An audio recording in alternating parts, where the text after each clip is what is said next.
Hello everyone, this is me doctor Sadaf Amreen और आज का टॉपिक है हमारा प्लेरजिज्म।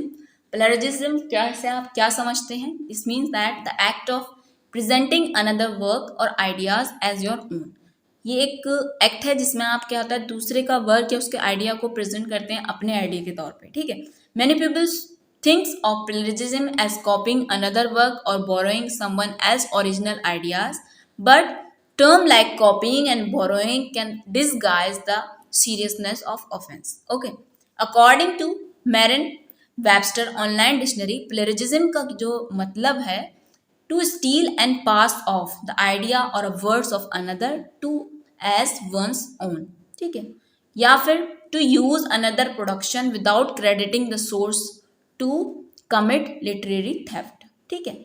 या फिर किसी और का बिना क्रेडिट के किसी का प्रोडक्शन को इस्तेमाल करना। ठीक है। ये एक तरीके का लिटरेरी थेफ्ट है।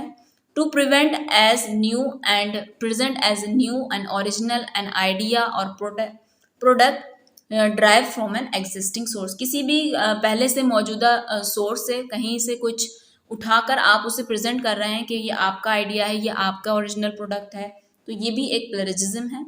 इन अदर वर्ड्स आप ये कह सकते हैं प्लेजिज्म एक एक्ट ऑफ फ्रॉड है। ठीक है। It involve both stealing someone else work and lying about it afterward. इसमें क्या है, एक तो आप किसी का सामान कुछ भी कंटेंट उठा रहे हैं, ले रहे हैं, उसके बाद ये कह रहे हैं कि ये मेरा है। ठीक है। दो चीज़ें आप गलत करते हैं इसके अंदर। All of the following are consider plagiarism. क्या क्या चीज़ें जो हैं कंसिडर की जाएंगी प्लेजिज्म, या आपको होना चाहिए clear. Turning in someone else work as your own work. ठीक है। किसी और का काम आप अपना बताएं। कॉपिंग वर्ड्स और ideas from someone else without giving credit. किसी के वर्ड्स को कॉपी करना या आइडिया को बिना उसको क्रेडिट किए। Failing to put a quotation in quotation mark. ठीक है। कोटेशन नहीं अगर करेंगे आप, कोटेशन मार्क नहीं लगाएंगे, कोई भी कोटेशन लिखेंगे तो वो भी एक प्लेजिज्म में जाएगा। Giving incorrect information about the source of quotation. जहां से आपने कोटेशन लिया है उसका अगर आपने करेक्ट इन्फॉर्मेशन नहीं दिया तो वो भी एक प्लेजिज्म है। Changing words but copying the sentence structure of a source without giving credit. कोई आपने कहीं से कंटेंट लिया, उसके वर्ड्स चेंज करके आपने वहीं उसको इस्तेमाल कर लिया है बिना क्रेडिट दिए, तो वो भी एक प्लेजिज्म है। कॉपिंग सो मैनी वर्ड्स और ideas from a source that it make up the majority of your work whether you give credit और नॉट। कह रहे हैं बहुत सारी आपने वर्ड्स या आइडियाज कहीं से सोर्स किसी जगह से आपने कॉपी किए, ज़्यादातर मेजॉरिटी ऑफ द वर्क आपका कॉपी है, तो वो भी चाहे आप उसे क्रेडिट दें या ना दें वो भी एक प्लेजिज्म की कैटेगरी में आएगा। अब बात ये आती है कि वाई प्लेजिज्म एक अनएथिकल, यानी प्लेजिज्म को अनएथिकल क्यों माना जाता है? Plagiarism is unethical because it shows not just your academic disintegrity but personal. क्योंकि ये सिर्फ आपके एकेडमिक डिसइंटीग्रिटी भी नहीं बताता बल्कि पर्सनल भी बताता है। It takes away credit from the author who have shaped the way for your research or work। क्योंकि इससे क्या होता है, जो ओरिजिनल ऑथर है उसका क्रेडिट चला जाता है। एक्सीडेंटल प्लेजियरिज्म जो है ओके होता है, हो जाता है गलती। ठीक है। एंड एथिकल टर्म्स में वो एक्सीडेंटल प्लेजियरिज्म जो है it's okay, but you have unknowingly forget to mention the source which you can apologize and mention when you comes to your notice। ये कह रहे हैं कि अगर एक्सीडेंटली प्लेजियरिज्म हुआ है तो वो एथिकल टर्म्स में कोई बात नहीं, हो जाता है। जब वो आपके नोटिस में आए तो आपने क्या करना है, आपने उसको उसके जो सोर्स है उसको मेंशन करना है। अदरवाइज जब तक के लिए कुछ उसको अपोलोजाइज करना है। ठीक है। बट डेलिबरेट प्लेजियरिज्म, अगर आप डेलिबरेटली कर रहे हैं इस काम को, is detested and you are sure to see your grade go down the rabbit hole and even get your paper rejected। Okay, think one has spent years in finding out anything and you in some 2 hours of draft use his years of work without acknowledging। ये कहना है, सोचिए ज़रा, अगर आप कोई एक इंसान है जो सालों लगा देता है अपने काम में, ठीक है, और अपना बहुत मुश्किल से सालों लगाकर एक कुछ कंटेंट निकालता है कुछ रिसर्च करके, और आपको सिर्फ 2 घंटे लगते हैं कॉपी पेस्ट करने में, तो बताइए उस इंसान को कैसा फील होगा? Do you think that this his years of work, research, name, money is being taken away from him without even crediting him? क्या आपको कैसा लगेगा अगर आप ही कोई अगर आपका कोई वर्क ले ले, नाम ले ले, आपका काम ले ले, आपकी मनी ले ले बिना आपको क्रेडिट किए?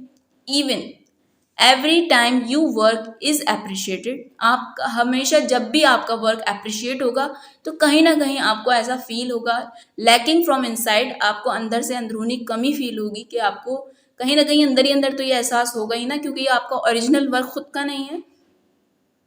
सो acknowledge and then produce your work, that way you are doing justice to many other author. इस तरीके से आप बहुत इंसाफ करेंगे दूसरे लोगों के साथ भी, ठीक है। You have referenced and is even helping them to get their due, ठीक है। Despite common penalties school impose for plagiarism, बहुत सारी क्योंकि पेनल्टीज स्कूल्स ने लगा रखी हैं प्लेजरिज्म के, मगर स्टूडेंट जो होते हैं अंडरस्टैंड नहीं करते कि ये ethical, educational and potential legal implications जो इन्वॉल्व हैं।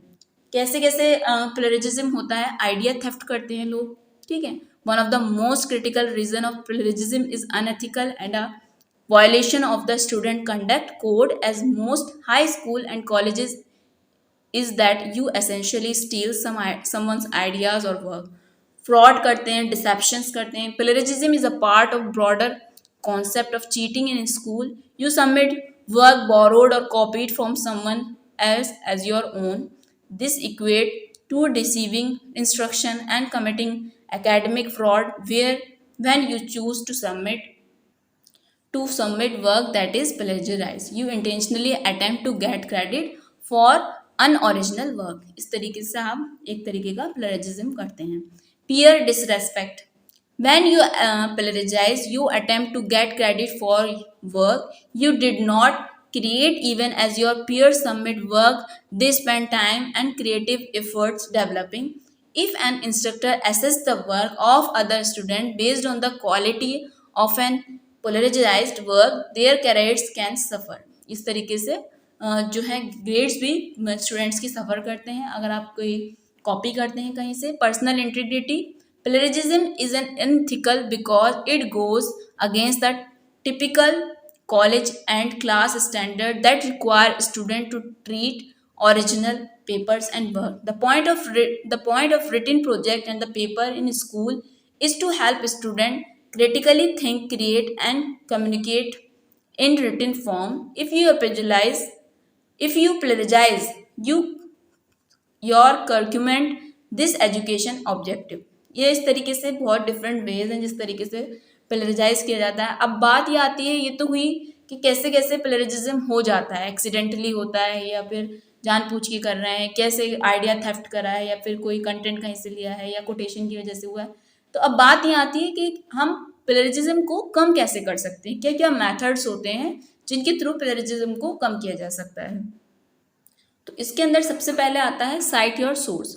वैन जब आप जहाँ से भी जो भी आइडिया लें या साइटेशन ऐड कर रहे हैं या फिर कोई कंटेंट उठा रहे हैं तो उसका पूरा फुल नेम ऑफ सोर्स आप उसमें मेंशन करेंगे, डाटा जहाँ पे वो पब्लिश हुआ है, एनी अदर कोई भी साइटेशन एलिमेंट है that require by the style guide you are adhering to, ठीक है।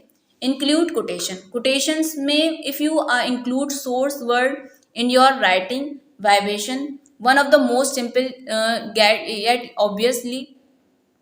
obvious ways to avoid plagiarism by using the quotation mark। उसमें क्या है, कोई कोटेशन अगर कहीं किताब से उठा रहे हैं, कहीं से आपने देखा है तो उसमें आप कोटेशन मार्क सिंपली ऐड करेंगे, इससे आपका प्लेजरिज्म कम होगा। पैराफ्रेजिंग का इस्तेमाल करेंगे। Paraphrasing is rewriting a source ideas or information into your own word without changing its meaning. ये भी एक तरीका है जिसके जरिए प्लेजरिज्म को कम किया जा सकता है। नेक्स्ट एक है प्लेजरिज्म चेकर्स आते हैं जिनके जरिए प्लेजरिज्म को चेक किया जाता है। There are several plagiarism checker online such as the one offered by the small SEO tools, and Grammarly also offer the plagiarism checker that scan your text, जो आपका टेक्स्ट को स्कैन कर लेता है for borrowed content for free, ठीक है। इस तरीके से आप डिफरेंट वेज हैं जिनके तरीके से आप प्लेजरिज्म को कम कर सकते हैं। आप पहली बात तो साइट करें अपने सोर्स को, कोटेशंस का इस्तेमाल करें, उसके बाद पैराफ्रेजिंग करें, अपना खुद का आइडिया इस्तेमाल करें। दूसरी बात, कोई चुराने की ज़रूरत ही नहीं है, आप अपना आइडिया इस्तेमाल करेंगे तो कहीं से भी प्लेजरिज्म होगा ही नहीं। फिर उसके बाद फिर प्लेजरिज्म चेकर आते हैं जिनके थ्रू आप अपना कंटेंट जो है, अपना टेक्स्ट जो है चेक कर सकते हैं। ऑनलाइन होते हैं जैसे ग्रामरली हैं, बहुत सारे होते हैं। इनसे आप फ्री में चेक कर सकते हैं अपना। आई होप आपको मेरा वीडियो पसंद आया होगा और फिर मिलते हैं आपसे नेक्स्ट वीडियो के अंदर। अगर मेरा वीडियो अच्छा लगा मेक श्योर आप इसको लाइक करें, अपने दोस्तों के साथ शेयर करें। फिर मिलते हैं आपसे नेक्स्ट वीडियो के अंदर। जब तक के लिए thank you so much for watching my video. Thank you so much.